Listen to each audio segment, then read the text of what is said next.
किसी ने बड़े कमाल की बात कही है कि रिश्ते कभी कुदरती मौत नहीं मरते, उसे कहीं ना कहीं इंसान ही मारता है, कभी गलती से, कभी गलतफहमी से, कभी गुस्से से, कभी नफरत से। आइए कहानी सुनाता हूँ एक औरत की जो एक हकीम के पास गई। एक बड़े जाने माने हकीम थे जो औषधि की जड़ी बूटियाँ दिया करते थे। कोई भी समस्या उनके पास गांव के लोग जाते थे और जड़ी बूटी ला करके अपनी समस्या का समाधान कर लेते थे। एक बार वो औरत गई हकीम के पास और हकीम साहब को बोली कि हकीम साहब, हमारी समस्या ये है कि पहले तो हमारे पति हमसे बहुत मोहब्बत करते थे, बहुत बातें करते थे, बहुत अच्छे तरीक़े से रखते भी थे, हम दोनों एक दूसरे के साथ बहुत खुश भी थे। लेकिन जब से हमारे पति युद्ध पे गए हैं, युद्ध से आने के बाद वो तो मोहब्बत का छोड़िए, वो तो भरे मुंह देखते भी नहीं, भरे मुंह बात भी नहीं करते, सही से देखते भी नहीं हमारी तरफ। तो हकीम साहब ने कहा कि सही बात है, युद्ध पे जाने के बाद इंसान ऐसे ही हो जाता है। तो औरत ने कही कि हकीम साहब, इसका कोई उपाय है? तो हकीम साहब ने कहा कि उपाय तो है, लेकिन शायद तुम इस काम को कर नहीं पाओगे। जड़ी बूटी जो बनाने के लिए हमें सामान चाहिए, वो सामान ला नहीं पाओगे। तो औरत ने बोला कि क्या चाहिए, कौन सा सामान है, बोलिए तो सही, हम ला सकते हैं, बोलिए, हम अपने पति को पाने के लिए कुछ भी करेंगे।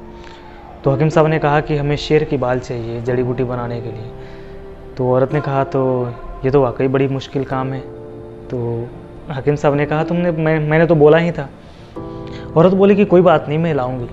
औरत गई जंगल में, पहले दिन गई तो शेर के दहाड़ सुन करके वो डर करके भाग गई।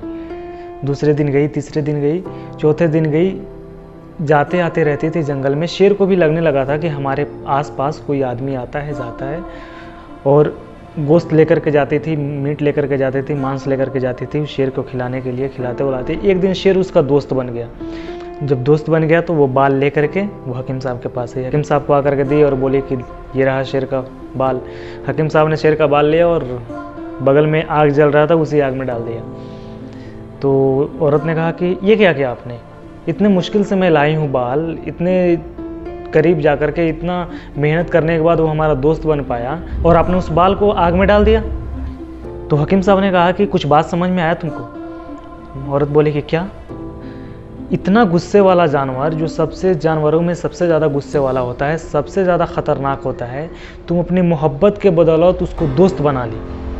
तुम अपने प्यार के बदौलत, तुम अपने मोहब्बत के बदौलत, तुम अपने चाहत के बदौलत उसको दोस्त बना ली कि एक समय ऐसा आया कि तू उसका बाल लेकर के हमारे पास चली आई। बस यही कमी है तुम्हारे अंदर। तुम्हारे पति को मोहब्बत की ज़रूरत है। तुम पहले मोहब्बत दो तो सही, तब तुम मोहब्बत पाओगी। दोस्तों, हम लोग चाहते क्या है ना कि कोई हमसे मोहब्बत करे, कोई हमसे इश्क करे, कोई हमको चाहे, कोई हमको पसंद करे। लेकिन हम ये कभी नहीं चाहते कि हम किसी को पसंद करें, हम किसी से मोहब्बत करें, हम किसी को चाहें। पहले आप चाहिए तो सही, वो खुद ब खुद आपको चाहने लगेगा। बाज़ लोग कहते शिकायत करते नज़र आते हैं कि हम किसी से बहुत मोहब्बत करते थे, वो हमको छोड़ करके चली गई। आप उससे मोहब्बत करते थे, वो आपसे मोहब्बत नहीं करती थी। और ज़रूरी नहीं कि आप जिससे मोहब्बत करें वो आपको मोहब्बत करेगी, ज़रूरी नहीं है। तो आप उसी से मोहब्बत करें जो आपसे मोहब्बत करता है। तब तक के लिए इतना ही। ये कहानी आपको कैसी लगी? अगर पसंद आई हो तो लाइक कीजिएगा, सब्सक्राइब कीजिएगा हमारे चैनल को, और कमेंट में बताइए कि और क्या इम्प्रूव करूँ अपने कहानी में। तब तक के लिए शुक्रिया।